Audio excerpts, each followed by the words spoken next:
पुणे अपघातासंदर्भात एक महत्त्वाची अपडेट समोर येते। ड्रायव्हर गंगाराम पुजारी याचे कॉल रेकॉर्ड आता तपासले जाणार आहेत। पुणे पोलिसांची गुन्हे शाखा हे रेकॉर्ड तपासणार आहे।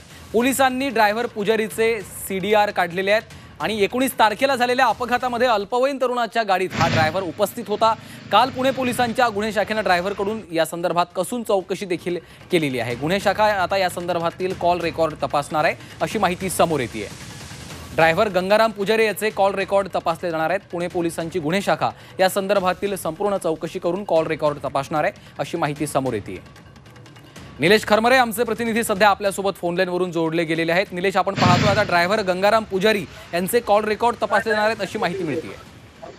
हो, नक्कीच ड्रायव्हर गंगाराम पुजारी आहे, त्याला काल ताब्यात घेतलं होतं। त्याचे काल स्टेटमेंट नोंदवण्यात आलं आणि त्या तपासी दरम्यान त्यांनी बऱ्याचशा गोष्टी सांगितलेल्या आहेत। प्रामुख्याने कॉल रेकॉर्ड मध्ये त्यांनी सांगितलेलं आहे त्याचा सीडीआर आहे तो पण मागवण्यात येणार आहे आणि ते प्रत्यक्षात जी घटना गाडीमध्ये कोण होतं, गाडी कोण चालवत होतं, गाडी चालवण्यासाठी कोणी सांगितलं, या सगळ्या गोष्टी त्यांनी स्टेटमेंटमध्ये नमूद केलेल्या आहेत। आणि विशेष म्हणजे विशाल अग्रवाल यांना त्यांनी फोन केला होता की जो अल्पवयीन मुलगा आहे तो गाडी चालवण्याच्या